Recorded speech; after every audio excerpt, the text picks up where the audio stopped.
달라졌어요. 말만 하는 시대가 아니라 이제는 보여주는 시대고, 저쪽은 또 이렇게 말이 어눌한 사람들은 말을 하기는 해도 제대로 그 말이 표현이 안 되고, 그러다 보니 전달도 잘 안 됩니다. 그러나 이렇게 모니터로라도 보여주면은 제대로 전달될 수 있지 않을까 해서 이렇게 시도를 해보고 있습니다. 아마 조그만 교회에서 이렇게 모니터로 하면서 설교하는 교회는 아마 우리 교회뿐이지 않겠나 싶습니다. 우리 교회는 그래도 앞서가고 있다. 아멘.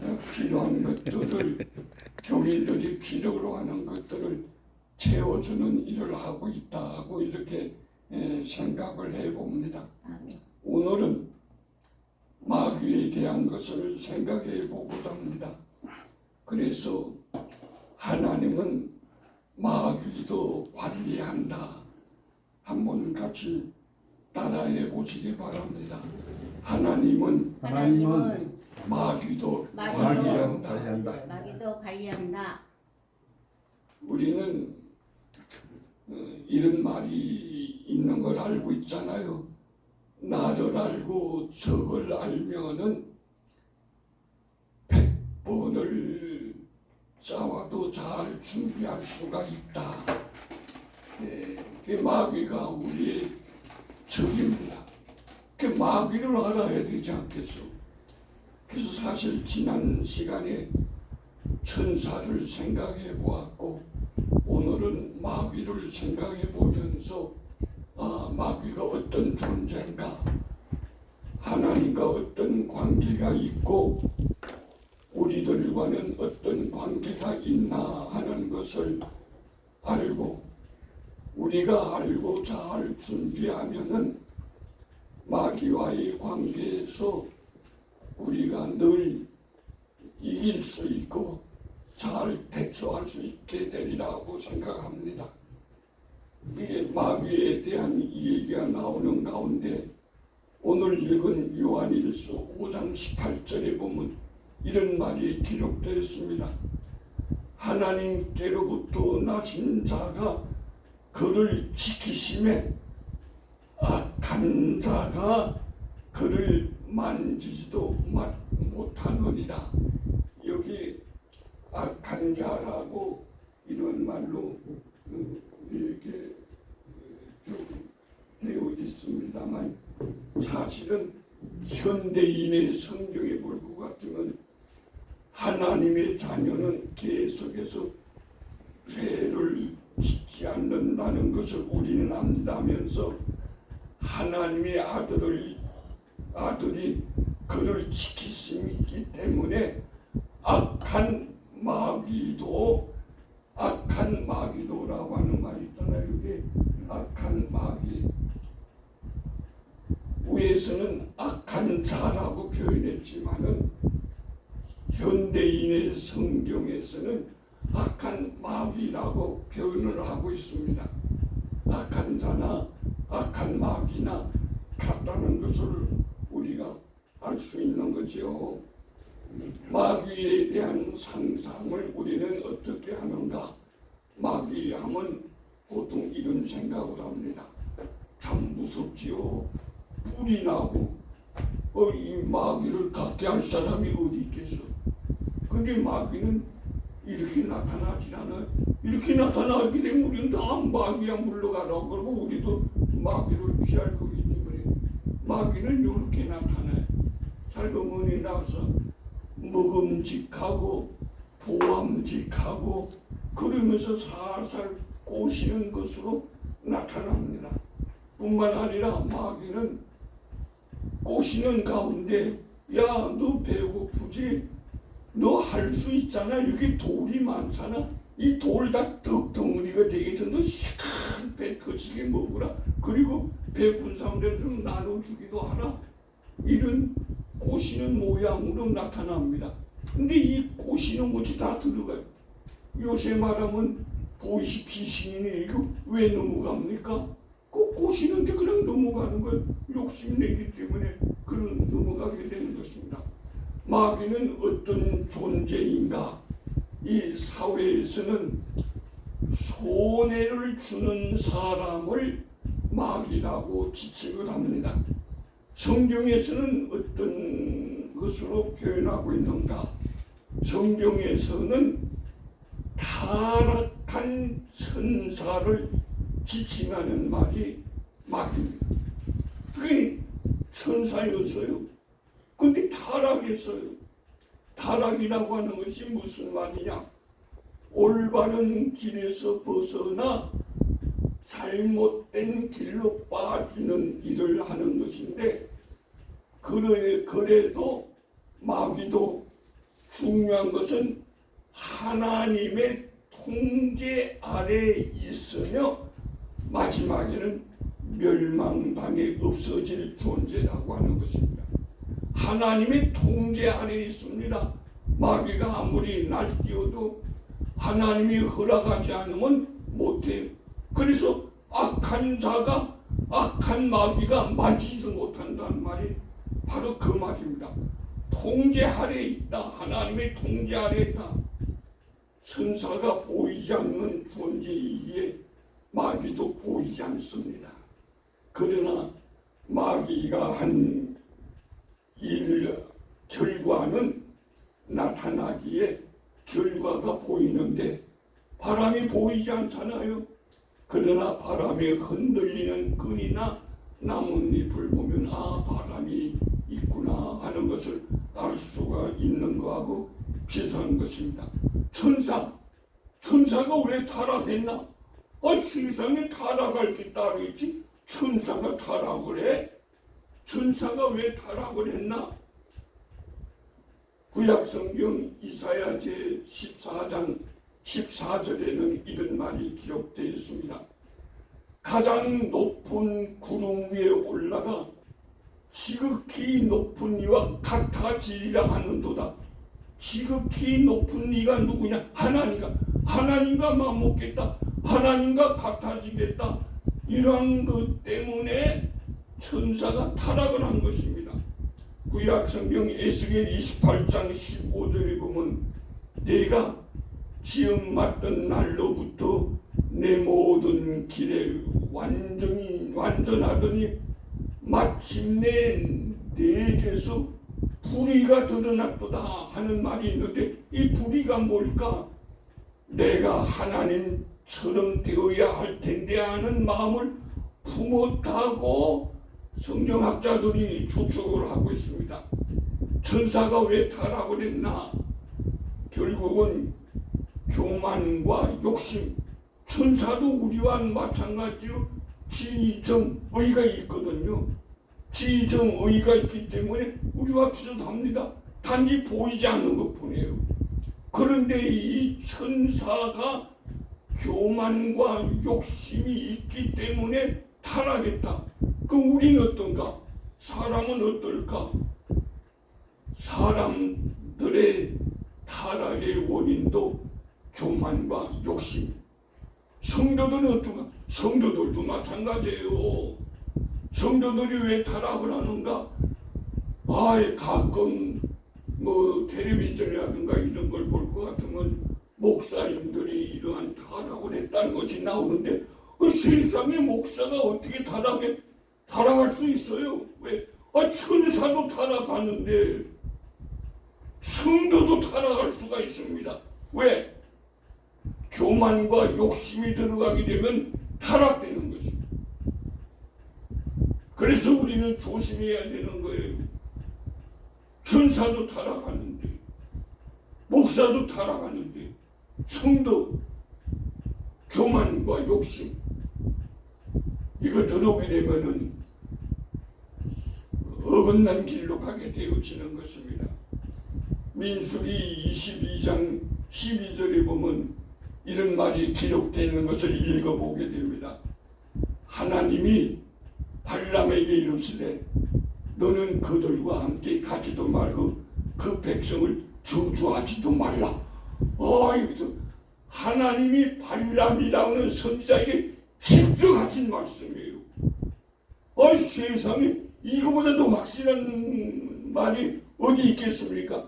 하나님께서 발람이 알아들을 수 있도록 직접 발람에게 한 말인데, 그런데 선지자 이 발람이 발락 왕이 더 높은 고관들과 더 많은 재물을 보냄으로 인해서 하나님의 말을 무시하고 오히려 타락의 길로 갑니다.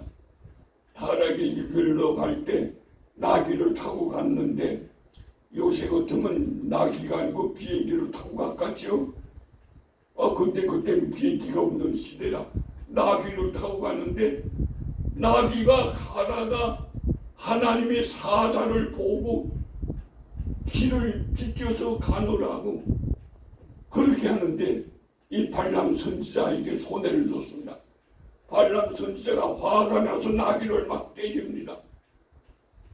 나귀는 하나님의 사자를 보는데, 하나님의 사람 발람 선지자는 하나님의 사람을 못 봅니다. 왜? 타락했기 때문에. 타락은 이렇게 무서운 것입니다. 뿐만 아니라 사무엘상 19장 1절에 보면 사울이라는 사람에 대한 얘기가 나오는데 이렇게 기록됐습니다. 사울이 그의 아들 요나단과 그의 모든 신하에게 다윗을 죽이라 말하였더니, 사울이 누굽니까? 왕입니다. 사울은 하나님이 세운 왕이에요. 기름 부어 세우신 왕이에요. 그런데도 불구하고 하나님의 뜻을 따르지 않고 자기 생각대로 행합니다. 다윗은 어떤 사람입니까? 다윗은 골리앗을 죽인 당시의 장군이에요. 그러면서 사울 왕과의 관계는 자기의 사위 그리고 아들 요나단의 친구임에도 불구하고 뭐라고 말합니까? 다윗을 죽이라. 타락하면 이렇게 되어집니다. 아들의 친구도 자기 사위도 눈에 들어오질 않습니다. 오직 자기만 보이는 것이, 이게 타락인 것입니다. 사탄의 명칭과 속성을 한번 생각해 보면 이렇게 기록된 것을 봅니다. 직접적인 명칭이 요한계시록 20장 2절에 보니 이렇게 기록됐습니다. 용을 잡으니 곧 옛 뱀이요 마귀요 사탄이라. 여기 기록되어 있는 대로 뱀 또 용 마귀 사탄 이거 다 같은 말이에요. 같은 말로 이해하면 되겠습니다. 직접적인 명칭입니다. 간접적인 명칭은 어떻습니까? 간자, 시험하는 자, 대적하는 자, 참소하던 자, 미혹하는 자, 이 세상 임금, 공중 권세 잡은 자, 광명의 천사, 악마. 요한계시록 12장 10절에 보면 이런 말이 기록된 것을 읽어보게 됩니다. 우리 하나님 앞에서 밤낮 참소하던 자가 쫓겨났고, 참소라는 말이 참 익숙지 않은 말입니다. 근데 참소가 무슨 말인가 하고 사전을 찾아보니까 이런 말이 기록돼서 남을 헐뜯어서 죄가 있는 것처럼 꾸며 윗사람에게 고하여 바치는 것, 고발, 고서, 험담하는 것, 이게 다 참소. 근데 밤낮 참소예요. 이게 바로 마귀입니다. 근데 사탄은 유한성을 가진 피조물입니다. 성도들이 우리들이 대적하면은 피합니다. 근데 우리가 대적하지 않고 사탄이 왔을 때 먹음직하고 보암직하고 마치 쓸만하다고 느껴지면서 손을 내밀면은 넘어가는 거예요. 오늘날도 사탄이 보이스피싱이라고 하는 이름으로 살살 꼬시면은 그 욕심 부리기는 다 넘어가요. 안 넘어가는 사람 거의 없어요.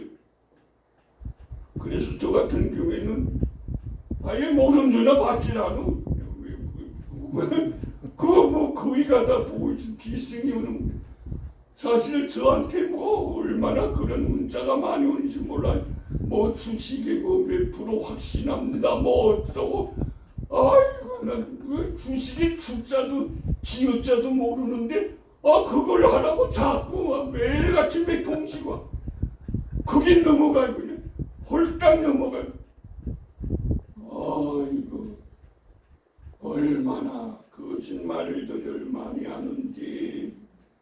뭐 어떤 때는 무슨 문제로 검찰청에 조사받으려니까 검찰청 뭐 100m실로 검사한테 오시오궁해서 무슨 조사받을 일이 있어. 100m실이라는 게 어디. 그래서 지방검찰청으로 같이 서울에 살 때 그래서 일찍 가서 안내한테서 어떻게 오시면서 100m실 검사실 가고 싶어서 100m실이야. 예, 그거 보이스피싱이다. 그 사람은 당장 그랬어. 그리고 그거 어떻게 알았대? 검사실은 1층에는 검사실이 없습니다. 근데 100m실이라니까 이건 보이스피싱이지. 나는 그것도 모르니까 멍청하고 그건 검찰청까지 가서 100m실 검사 하니까 아이고 세상에 100m실 검사 뭐 어쩌고. 아이고 참 나도 미련하게도 하긴 뭐 조사 받으라니까 그런가 보다 싶어서 간 것뿐이지만 얼마나 사람을 속이는지 몰라요. 근데 그런가 보다 하고 찾아가 보게 되면 다 나는 거야. 대적에 돼. 이건 아니다. 대적하게 되면 마귀가 피합니다. 그래서 우리는 대적해야 되는 거예요. 사탄이 하는 일은 무엇인가? 사람들과의 관계에서 사탄이 하는 일은 사람들을 속여서 손해를 입게 합니다. 사탄은 절대로 사람들에게 유익되게 하는 일이 없습니다. 그 손해를 입게 하는 일 가운데 하나가 무엇이가? 거짓말을 합니다. 거짓말. 사람들에게 거짓말을 믿게 하고 또 하게 합니다. 내가 만약에 거짓말을 하게 한다. 아니 내가 만약에 거짓말을 한다. 이미 나는 사탄에게 넘어가고 있다고라는 증거가 되는 거예요. 예수 믿는 사람은 절대로 거짓말하면 안 되는 거예요. 아무리 이익이 있다 할지라도 이익이 되어지는 것 같다 할지라도 거짓말하면 안 돼요.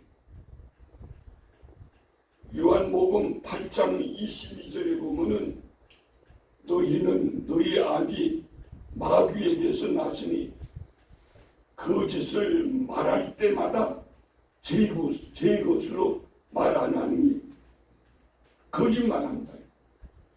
거짓말하는 사람은 이 사람은 마귀에게 속한 사람인 것 같다 하고 생각하면 맞는 거예요.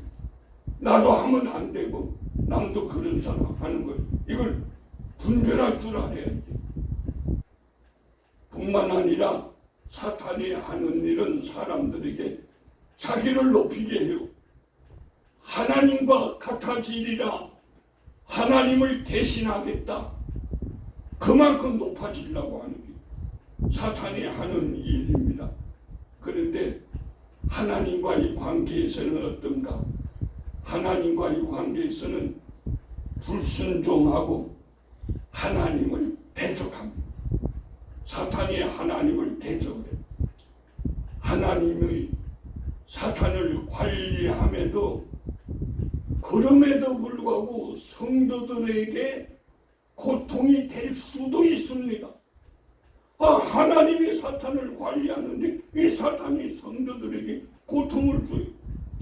우리는 하나님이 왜 성도들에게 고통을 허락하는지를 모릅니다. 그걸 알면 좋을 텐데 그걸 몰라요.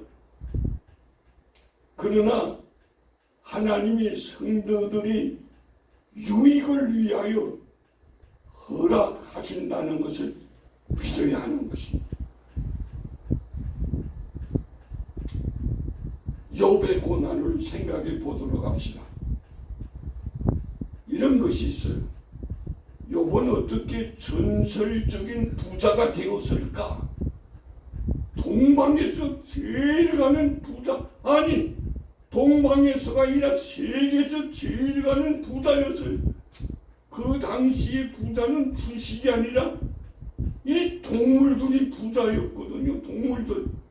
뭐 양이 몇 마리고 소가 몇 마리고 염소가 몇 마리고 이런 부자였어요. 가정도 그보다도 행복한 가정이 없었어요. 아들 딸들이 서로 도와가면서 잔치하면서 그러면서 사랑하면서 지나고 그랬어요.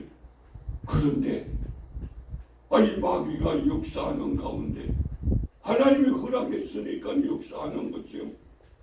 그런데 쫄딱 망합니다. 그 망하는 기간이 길지 않았어요. 뭐 몇십 년 걸린 게 아니에요. 하루 지나서 쫄딱 망하고 하루 지나서 망하고 또 하루 지나서 망하고 이 망하더니만 며칠 안 돼서 그냥 쫄딱 망할 뿐만 아니라 글쎄 어떻게 된지 몰라도 욥도 병이 들어서 치료를 받아야 될 텐데 치료할 약이 없으니까 돌멩이로 아픈 데를 슬슬 걸고 얼마나 고통스러웠겠어. 그 고통 가운데 그래도 친구들이 그 아내가 있었는데 아내가 하는 말이 당신 그래도 정직하게 살았다고 하나님을 믿고 그러냐고. 하나님 저주하고 죽으라. 다른 사람도 아니고 아내가 하는 말입니다. 죽으라고 말을 합니다. 멀리서 친구들이 와서 위로를 해줍니다. 그런데 그 친구들이 하는 말이 하나도 위로가 되질 않아. 오히려 친구들이 하는 위로의 말이 욥에게 고통을 주는 말로 나타나고 있습니다. 욥이 견딜 수 없는 고통 가운데 하나님 앞에 호소하는데 하나님 말을 안 해. 하나님이 설명을 안 해줘. 야, 사랑하는 욥아, 네가 지금 고통당하는 건 말이야. 선은 이렇고 후는 이렇고 결과는 이렇게 하기 위해서 그냥 고통당하는 거 있는데 좀 참어. 조금만 참으면 된다. 이렇게 말해주면 얼마나 좋겠어. 근데 그런 말이 하나도 없어요. 참 저는 욥기를 읽으면서 하나님 왜 말을 안 해줍니까? 욥에게 왜 위로를 안 해줍니까? 근데 안 해줘. 한마디도 말을 안 해줘.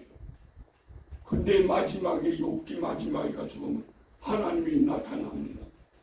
야 욥아, 욥기에서 욥아, 무지한 말로 큰 소리 치는 사람이 도대체 누구냐? 욥아, 내가 지구를 만들 때 보았느냐? 하늘을 보았느냐? 얼음 창고를 보았느냐? 무슨 뭘 보았느냐? 악어를 내가 어떻게 알 수 있느냐? 하마를 내가 어떻게 알 수 있냐? 너 아는 게 뭐냐? 좀 말해보라. 욥이 하나님을 보고 하나님의 말을 듣고 난 다음에 회개를 합니다. 하나님 잘못했습니다. 죄송합니다. 근데 하나님이 욥에게 어떻게 알게 해 주었다는 말이 없어. 참 이상하다. 그러나 욥은 알았어. 다른 사람은 몰라. 나도 몰라. 그러나 욥은 알아. 하나님이 어떤 분이라는 것을 알고 그리고 욥이 회개하는 모습이 기록된 것을 읽어보게 됩니다.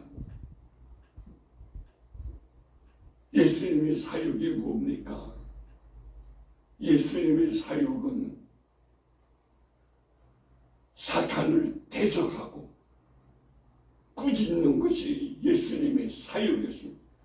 마태복음 4장 10절에 보면 사탄아 물러가라. 주 너의 하나님께 경배하고 다만 그를 섬기라 하셨느니라 꾸짖어. 그리고 마귀에게 눌린 자를 고쳐주십니다. 사도행전 10장 38절에 보면 이런 말씀이 있습니다.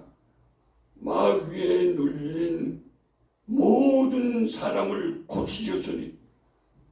저는 참 이 말이 얼마나 은혜가 되는지 몰라요. 마귀에게 눌린 모든 사람, 마귀에게 눌렸다. 모든 사람을 고쳐주셔서 예수님께서 말 잘 듣고 마음에 들고 그런 사람만 고쳐주는 게 아니라 모든 사람. 사탄의 심판은 어떻게 되게 될까요? 사탄은 완전히 악한 존재이기 때문에 인간과 달라서 회개할 수도 구원받을 수도 없기 때문에 최후의 심판을 받게 될 것입니다. 인간과 마찬가지로 지정의가 있습니다. 그러나 완전히 악한 존재이기 때문에 회개를 못합니다.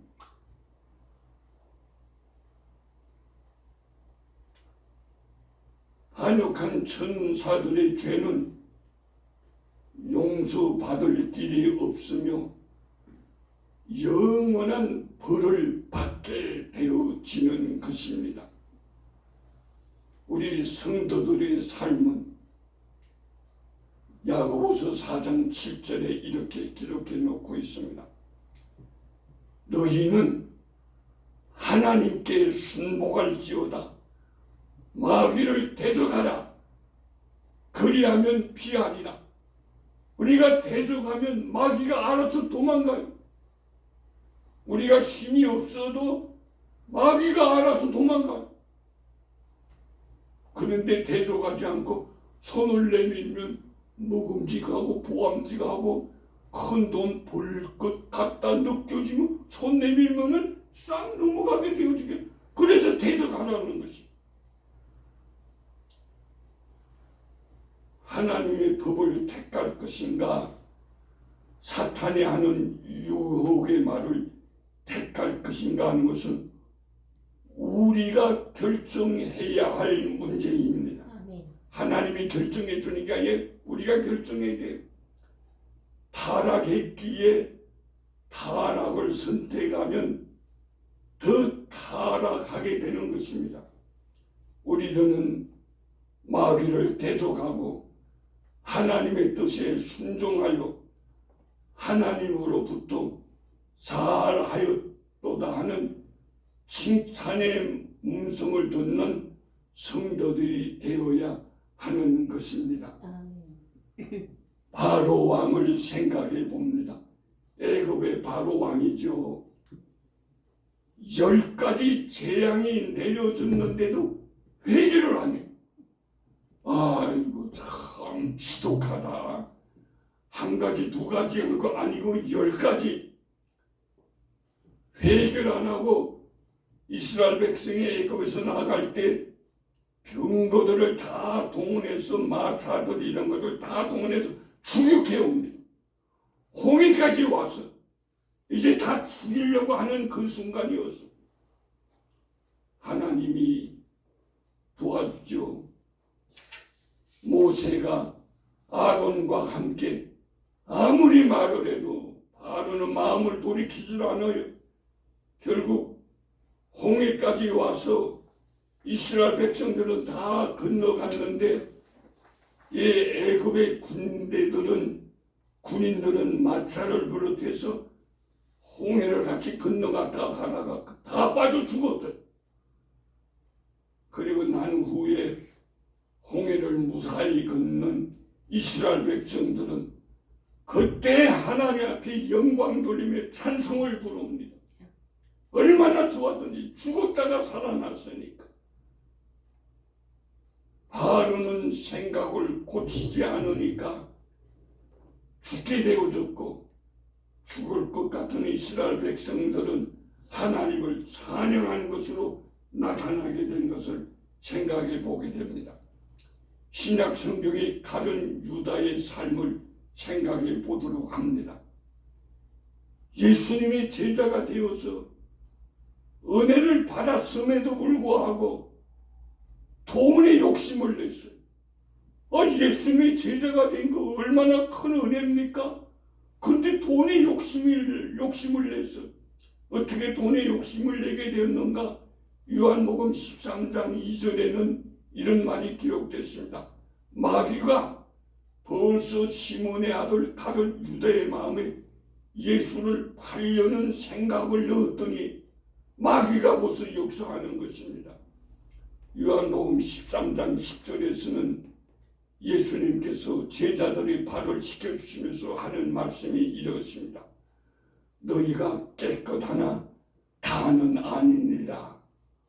이 말을 들을 때 가룟 유다는 마음이 움찔해서 내가냐? 이거 내가 걸렸나 보다. 근데 마음을 돌이키지 않습니다. 요한복음 13장 23절에 보면 너희 중 하나가 나를 팔리라. 식사하는 자리에서 예수님께서 하신 말씀입니다. 너희 중 하나가 나를 팔려. 그러면 가룟 유다의 마음이 어떻게 됩니까? 아이고 이제는 꼼짝하게 걸렸구나. 확실하구나. 이러고 회개해야 될 텐데 회개 안 해요.